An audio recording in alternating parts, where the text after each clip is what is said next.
안녕하세요 여러분. 오늘 하루도 주님의 은혜와 평강이 여러분의 하루 가운데 가득하기를 축복합니다. 오늘 본문은 열왕기상 6장입니다. 이스라엘 자손이 애굽 땅에서 나온 지 480년이요 솔로몬이 이스라엘 왕이 된 지 4년 12월 곧 둘째 달에 솔로몬이 여호와를 위하여 성전 건축하기를 시작하였더라. 솔로몬 왕이 여호와를 위하여 건축한 성전은 길이가 60규빗이요 너비가 20규빗이요 높이가 30규빗이며 성전의 성소 앞 주랑의 길이는 성전의 너비와 같이 20규빗이요 그 너비는 성전 앞에서부터 10규빗이며 성전을 위하여 창틀이 있는 붙박이 창문을 내고 또 성전의 벽 곧 성소와 지성소의 벽에 연접하여 돌아가며 다락들을 건축하되 다락마다 돌아가며 골방들을 만들었으니 하층 다락의 너비는 5규빗이요 중층 다락의 너비는 6규빗이요 셋째 층 다락의 너비는 7규빗이라 성전의 벽 바깥으로 돌아가며 턱을 내어 골방 들보들로 성전의 벽에 박히지 아니하게 하였으며 이 성전은 건축할 때에 돌을 그 뜨는 곳에서 다듬어 가져다가 건축하였으므로 건축하는 동안에 성전 속에서는 방망이나 도끼나 모든 철 연장 소리가 들리지 아니하였으며 중층 골방의 문은 성전 오른쪽에 있는데 나사 모양 층계로 말미암아 하층에서 중층에 오르고 중층에서 셋째 층에 오르게 하였더라.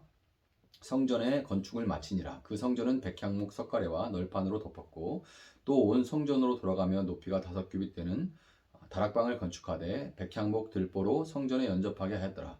여호와의 말씀이 솔로몬에게 임하여 이르시되 네가 지금 이 성전을 건축하니 네가 만일 내 법도를 따르며 내 율례를 행하며 내 모든 계명을 지켜 그대로 행하면 내가 네 아버지 다윗에게 한 말을 내게 확실히 이룰 것이요 내가 또한 이스라엘 자손 가운데 거하며 내 백성 이스라엘을 버리지 아니하리라 하셨더라.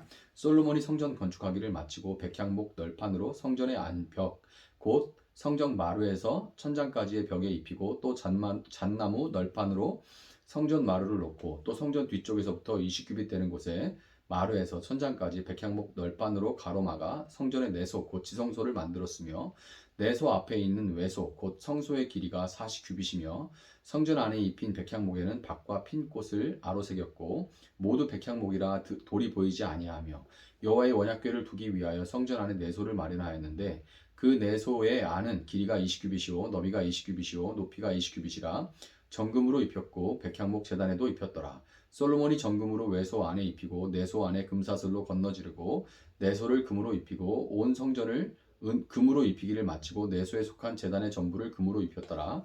내소 안에 감람나무로 두 그룹을 만들었는데 그 높이가 각각 10규빗이라 한 그룹의 이쪽 날개도 5규빗이요 저쪽 날개도 5규빗이니 이쪽 날개 끝으로부터 저쪽 날개 끝까지 10규빗이며 다른 그룹도 10규빗이니 그 두 그룹은 같은 크기와 같은 모양이요 이 그룹의 높이가 10규빗이요 저 그룹도 같았더라. 솔로몬이 내소 가운데에 그룹을 두었더니 그룹들의 날개가 퍼져 있는데 이쪽 그룹의 날개는 이쪽 벽에 닿았고 저쪽 그룹의 날개는 저쪽 벽에 닿았으며 두 날개는 성전의 중앙에 서로 닿았더라. 그가 금으로 그룹을 입혔더라. 내 외소 사방 벽에는 모두 그룹들과 종료와 핀 꽃 형상을 아로새겼고 내외 성전 마루에는 금으로 입혔으며 내소에 들어가는 곳에는 감람나무로 문을 만들었는데 그 문 인방과 문설주는 벽의 5분의 1이요 감람나무로 만든 그 두 문짝에 그룹과 종료와 핀 꽃을 아로새기고 금으로 입히되 곧 그룹들과 종료의 금으로 입혔더라.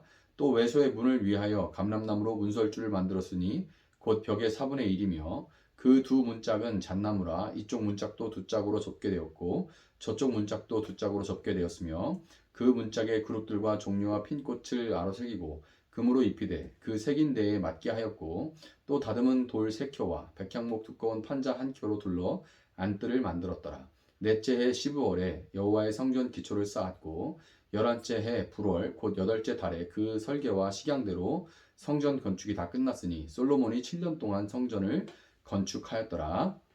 아멘.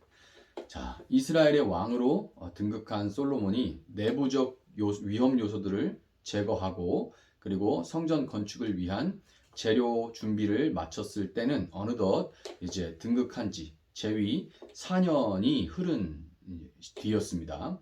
이제 본격적으로 성전 건축에 들어갈 때는 이스라엘이 이집트에서 나온 지 480년이 지났을 때였고 열왕기서는 이 열왕기서의 기록자인 예레미야 선지자는 이스라엘의 역사를 성전 건축 중심으로 건축 전 480년, 건축 후 480년 바벨론에 멸망할 때까지, 그러니까 성전을 건축한 후에 바벨론에 멸망할 때까지 또 480년으로 이렇게 나눠요. 그만큼 이스라엘의 역사에서 성전 건축은 정말 중요한, 가장 중요한 사건이었던 것이고, 이것을 이제 한 개인의 인생에 비유하자면 예수님을 믿어서 그분을 모시는 성전으로 살아가느냐, 그렇지 않냐.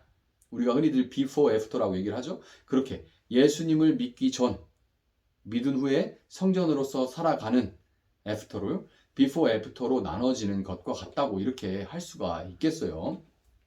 지난 시간에 저는 이 성전은 하나님께 제사를 드리는 장소고 하나님을 예배하는 하나님의 백성들이 성전을 중심으로 살아갈 수 있도록, 다시 말해서 성전의 주인이신 하나님의 뜻을 따라서 그 삶에서 하나님을 중심으로, 하나님의 뜻을 중심으로 살아감으로써 하나님의 다스림이 온 땅으로 퍼져나가도록 하는 그런 장소가 바로 성전이다 라고 그렇게 말씀을 드렸습니다. 그렇기 때문에 성전에서 정말 중요한 것은 어떤 규모나 성전이 얼마나 크냐, 얼마나 화려하냐 같은 그런 겉모습이 아니라 본문 11절부터 13절에서 볼 수 있듯이 성전을 사모하고 성전을 중심으로 해서 살아가는 것, 다시 말해서 하나님의 법도와 율례를 사모하고 그것을 따라 살아감으로 하나님과 화평을 누리고 그 화평을 누리면서 또 나누고 전하는 것, 이것이 성전이 정말 담고 있고, 성전을 통해서 우리가 무엇이 가장 중요한 것인가를 우리가 알아야만 하는 거예요. 성전의 어떤 규모나 화려함 이런 것이 아니라요. 자, 솔로몬의 성전은 이스라엘이 광야에 있을 때 그들이 그 중심으로 살아갔던 성막이 있죠. 이 성막과 그 내부 구조는, 규모는 조금 더 큽니다. 규모는 조금 더 아니라 훨씬 커요. 그렇지만 그 내부 구조는 기본적으로 같습니다. 성막과 달리 솔로몬의 성전은 사방을 금으로 덧씌웠을 만큼 화려했지만 결정적으로 솔로몬의 성전 역시 여전히 당시 이스라엘 주변의 다른 이방 신들의 신전, 특별히 이집트 문명의 신전들과 이 피라미드 같은 거, 스핑크스 이런 거 다 어마어마한 규모죠. 그런 이집트 문명의 신전들과 메소포타미아 문명의 신전들에 비해, 이 바벨론의, 아시리아의 이런 신전들에 비하면 정말 무슨 애들 놀이터처럼 정말 작은, 보잘것없는 그런 규모였습니다. 가로 15m, 세로 30m, 높이 15m 정도니까 한 도시 전체가 신전이라고 해도 과언이 아니었던 이방 신전들에 비할 바가 못됐던 거죠. 솔로몬의 이 지혜와 아주 극했던 이런 부였다면, 솔로몬이 가진 부였다면 사실 마음만 먹으면 더 큰 성전도, 더 큰 규모의 그런 성전도 지을 수가 있었겠지만, 솔로몬은 성전의 참된 기능이 무엇인가를 이해하고 있었고, 그렇기 때문에 하나님께서 아버지 다윗에게 일찍이 주었던 그 설계도에 따라서 순종해서 그대로 성전을 지었던 거예요. 저는 선교사 시절에 직간접적으로 10여 개의 학교와 예배당 건물들을 지었어요. 10개가 좀 넘는 것 같은데 자세히 기억이 안 납니다. 이제 시간이 지나고 그렇게 많이 지난 건 아닌데요. 제가 건축에 막 굉장히 큰 그런 의미를 두지는 않았기 때문에 그게 하나하나, 물론 고생했던 일들은 기억이 나는데 그렇지만 다 기억이 잘 나진 않아요. 그래서 대충 이제 말씀 준비하면서 헤아려 보니까 10여 개가 직간접적으로 직접 지은 게 한 8개, 9개 되는 것 같고, 또 가서 도와줬던 것도, 함께 동참해서 좀 도왔던 것도 해가지고 10개가 좀 넘는 것 같은데, 건축이 쉽지는 않습니다. 쉽지는 않은데 지어놓고 나면 눈에 보이죠. 와, 이거 이렇게 딱 눈에 보이는 건물이 있잖아요. 그리고 손에 잡히는 증거가 있고 사진으로 찍어도 찍히는 증거들이 있습니다. 내가 이런 거를 이뤘다는 뿌듯함도 있고 보람도 있고, 그렇기 때문에 한 사람에게 복음을 전하고 가르쳐서 하나님 말씀을 중심으로 살아가도록 세우는 것에 비해서는 어려운 건 맞지만, 그러나 눈에 분명히 보이는 결과물이 얻어진다는 것으로 본다면 사람을 세워가는 것보다는 수월하다고 말을 할 수가 있습니다. 사람은 아무리 돈과 시간을 들여도 쉽사리 세워지질 않습니다. 선교사들 사이에서는 하여튼 뭐 우리나라에서도 하는 말이죠. 머리 검은 짐승 거두는 게 아니다, 이런 말들을 하는데, 오죽하면 선교사들이 그런 말을 하겠습니까? 뭐 동의하진 않지만, 그러나 정말 뒤통수 많은 일들이 많거든요. 한국도 그렇지만 뭐 선교지는 더 하겠죠. 정말 사람들이 쉽게 세워지지 않습니다. 그리고 세워졌나 싶으면 막 몇 년 동안 알고 보면 연기한 거였고, 뭐 이런 일들이 또 뭐 금방 세워졌나, 이제 하나님 말씀을 좀 알고 스스로 예배하는 삶을 사나 하고 보면 또 넘어져 있고, 이런 것들을 봐요. 근데 건물은 한번 지어 놓으면 다양한 용도로 유익하게 사용될 수가 있죠. 그렇다 보니까 이 건물을 짓는다고 하면 후원도 쉽게 받을 수가 있고, 제가 실제로 경험을 했잖아요. 그래서 뭐 신학교나 아니면 성경학교 이런 데서 학생들 가르치고 있다. 이번 학기에는 뭐 창세기를 가르쳤다. 다음 학기 때는 아가서를 가르쳤다. 뭐 이렇게 얘기를 해보면 사실 별로 관심 없습니다. 한국의 이 선교 편지 받는 분들이나 보고하는 그런 교회들에서 별로 관심 없어요. 별로 관심 없습니다. 그런데 건물 짓는다고 하면 자, 일단 내가 어떤 뭐 은퇴 비용이나 뭐 이런 걸로 이렇게 헌금을 일정액 하면 그걸로 딱 바로 볼 수 있는 어떤 건물들이 지어지잖아요. 그러니까 아무개 님이 후원하신 걸로 이런 건물이 지어졌습니다. 이렇게 딱 바로 보여진 어떤 결과물이 있습니다. 후원도 그러니까 쉽게 받아지고, 이전에 지어놨던 건물들 사진을 찍어가지고 보고를 하면 그게 재료가 돼서 또 다른 건물을 지을 수 있도록 후원이 끊어지지 않고 연이어 계속 들어와요. 제가 처음부터 건물을 지려고 했던 건 아닌데, 정말 필요해서 어떤 건물을 하나 지었는데 어떻게 선교 보고하다 보니까 그 건물을 보고를 하잖아요. 그러니까 막 뭐 좀 후원 좀 해주세요 하지 않아도 이런 건물 저도 좀 줘주세요 이렇게 들어오는데, 안 받을 수는 없고, 그렇게 해서 또 꼭 필요한 데가 또 있긴 했고, 뭐 그렇지 않다면 또 안 받았겠지만 필요한 데가 있긴 있고, 그러니까 이제 같이 개척한 그런 사람들과 함께 공부하다가 그런 곳에 이제 뭐 예배당을 짓기도 하고 이랬었는데, 후원이 끊이질 않는 거예요. 그런데 사람이 성전으로 세워지지 않았는데 지어지는 건물들도 참 많거든요. 그런데 그런 경우에는 후원자가 어떤 선의로 후원을 했든지 간에 많은 경우에 오히려 신앙을 무너뜨리고 돈이 들어가고 건물이 생겨남으로 오히려 사람이 모여지고 막 하나님을 예배하고 사랑하는 게 아니라 그것 때문에 싸워요. 그것 때문에 싸우고 신앙을 무너뜨리고 공동체의 분란의 소지가 되기가 십상이었고, 더 큰 문제, 진짜 더 큰 문제는 뭐냐면 그 건물들을 짓는 선교사 개인을 재정적으로 불투명하게, 거기 뭐 회계사가 있는 것도 아니고 뭐 무슨 보고를 뭐 일정하게 해야 되는 것도 아니고, 이런 재정적인 불투명으로 인해서 그 선교사 개인을 망가뜨려 버리게 된다는 겁니다. 저도 정말 많은 유혹들을 받았었는데, 이 선교지에서 연조가 깊어질수록 처음에는 그렇지 않은데 1년, 2년, 3년 건물 하나, 두 개 이렇게 짓다 보고, 그래서 자재 사러 가보고 막 이러다 보면요, 이제 아는 사람도 생기고 단골도 생기고 뭐 그러다가 뭐 좀 심하면 이제 나중에 가격을 후려쳐버려 가지고 이 가격 아니면 안 해, 뭐 이렇게 해버릴 수 있어. 이런 이제 노하우라는 것이 생기죠. 그러다 보면은 원래 뭐 건물 예배당 하나를 건축하는데 어느 정도 규모의 뭐 예를 들어 어느 정도가 들었다면, 나중에는 그 가격의 반이면, 심한 경우에 반이면 지을 수 있는 그런 요령들이, 경험들이 축적이 되고 그런 경험들을 사용할 수가 있게 되는 겁니다. 그러니까 예산보다 훨씬 적은 액수로 건축을 하게 되는 거죠. 한 번은 한국에 들어와서 이런 이야기를 좀 나눌 기회가 있었어요. 한번 이런 이야기, 이런 건축에서 비용들 때문에 참 많은 유혹이 있고, 그것들을 끊어내기 위해서 끊어내고 다른 쪽으로 더 흘려보내서 이제 이렇게 했던 이야기들을 이렇게 한 적이 있는데, 어떤 분이 그 얘기를 듣던 이렇게 말을 하더라고요. 그렇게 좀 남겨야 선교사님들이 자녀 교육도 시키고 한국도 한 번씩 이렇게 들어올 수 있는 거 아니냐. 어차피 헌금하는 사람은 그런 거 신경 안 쓰고 다 쓰시라고 헌금하는 거니까 그런 마음 가지실 필요 없다. 이렇게 얘기를 하는 걸 들었습니다. 그런 대답을 하는 거 보고 참 놀랐어요. 어찌 보면 순수해 보이는 그런 신앙이지만, 그것은 정말로 밖으로 보이는 건물 때문에 하나님 안에서 성전으로, 하나님을 모신 성전으로 살아가야 할 우리를 망가뜨려 버리는 일이기 때문에 그건 절대로 일견 순수해 보일 수 있지만 절대로 옳은 말이 아닙니다. 절대로 옳은 말이 아니에요.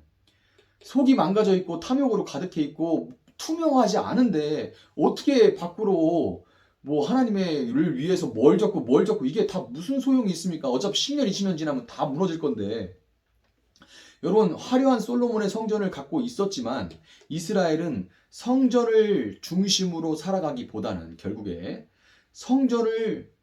성전의 진짜 의미를 잊어버리고 하나님을 중심으로 살아가라는, 그 말씀을 중심으로 하나님을 예배하는 것으로 살아가라는 그걸 잊어버려버리고 성전 자체를 우상화해버리고 제사를 수단화해서 성전과는 전혀 관계없는 삶을 살아가게 됐고, 시간이 흘러가면서 결국 바벨론에 멸망하면서 건물 성전도 무너져 버리게 됐습니다.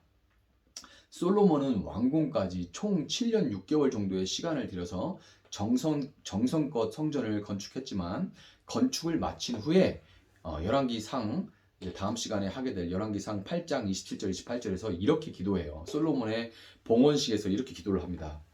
하나님이 참으로 땅에 거하시리이까 하늘과 하늘들의 하늘이라도 주를 용납하지 못하겠거든. 하물며 내가 건축한 이 성전이오리까. 그러나 내 하나님 여호와여, 주의 종의 기도와 간구를 돌아보시며 이 종이 오늘 주 앞에서 부르짖음과 비는 기도를 들으시옵소서. 솔로몬도 알고 있었던 거죠. 그 성전 아무리 크고 화려하게 지어봐야 거기에 하나님이 땅에 갇히는 분이 아니라는 걸 알고 있었던 거죠. 그러면서 그가 간구한 것이 있죠. 여러분, 하나님은 겉으로 보여지는 건물로서의 예배당에 일도 관심이 없으십니다. 이게 제가 늘 이런 말을 할 때, 내가 지금 작은 교회, 정말 작은 교회를 하고 있어서 이게 참 죄송스럽고 답답해요. 제가 이게 진리인데, 이게 진실이고 이게 성경에 있는 말인데 작은 교회 목사가 얘기를 하니까 이게 무슨 억하심정이 있어서 자꾸 얘기하는 것 같은, 어떤 열등감이 있어서 얘기하는 것처럼 받아들여질까 봐 고민이 됩니다. 근데 그렇지 않아요. 그렇다고 하는 게 아닙니다. 그렇다고 건물 다 필요 없다 이런 얘기도 아니에요. 정말 중요한 게 무엇인지를 그게 놓치게 되고, 그리고 이게 생각한다 해도 건물의 그 화려함에 사람은 금방 마음을 뺏겨버린다는 거예요. 그리고 내가 이런 교회, 이런 건물 있는 예배당을 있는 교회에 다닌다는 거에 사람이 경도돼 버리기가 너무나도 쉽다는 거를 이야기하는 겁니다. 하나님은 겉으로 보여지는 건물로서의 예배당에 관심이 1도 없으세요. 정말 매정할 정도로 1도 없으십니다. 또한 성전의 또 다른 겉모습으로서의 우리의 겉모습과 외모와 소유와 조건 등에도 하나님은 전혀 관심이 없어요. 우리가 어떻게 생겼건, 뭐 키가 얼마나 크든 잘생겼건 못생겼건 얼마를 가졌던 하나님은 1도 관심이 없으십니다. 하나님이 관심이 있으신 것은 단 하나, 본문 11절부터 13절의 말씀이 하나님이 정말 관심 있으신 것, 정말 하나님이 원하시는 것이라는 걸 여러분 기억하셔야 돼요. 기억하시고 성전을 지은 후에 솔로몬이 기도했던 것과 같이 우리 안에 계신 참 성전 되신 예수님을 중심으로 삶 속에서 그분의 말씀을 기억하고 또한 그 말씀을 따라 살아갈 수 있도록 기도하는 여러분들이 될 수 있기를 예수님의 이름으로 축복합니다. 잠시 기도하겠습니다. 사랑하시는 하나님 감사합니다. 오늘 솔로몬이 성전을 짓는 과정을, 그리고 그 성전의 모습을 말씀을 통해 봅니다. 그러나 하나님, 성전에 있는 그런 구조와 모양보다도 하나님께서는 정말 네가 이제 나를 위해 성전을 짓느냐? 내가 원하는 것은 이것이다. 너가 말씀을 따라 살아가고 말씀을 중심으로 살아가고 그 말씀을 따라 내 이름을 부르고 나를 중심으로 살아가기를 바란다라고 하나님께서, 그럼 내가 너와 언제나 함께 있겠다고 말씀하신 그 하나님, 그 뜻을 우리가 기억하고, 하나님 정말 이제는 예수님을 우리 마음 가운데 모신 움직이는 성전으로서 우리가 정말 우리 안에 하나님 말씀을 중심으로 살아가게 하시고, 또 하나님의 다스림을 받는 자들로서 살아감으로써 이 땅 가운데 모든 이방 열방들이 하나님의 다스림을, 하나님이 누구신가를 알고 맛보고 깨달았고 경험할 수 있는 그런 우리의 삶이 되어질 수 있도록 하나님 함께하여 주시기를 원합니다. 감사합니다. 예수님의 이름으로 기도합니다. 아멘. 오늘 주신 말씀 붙들고 계속해서 기도합니다.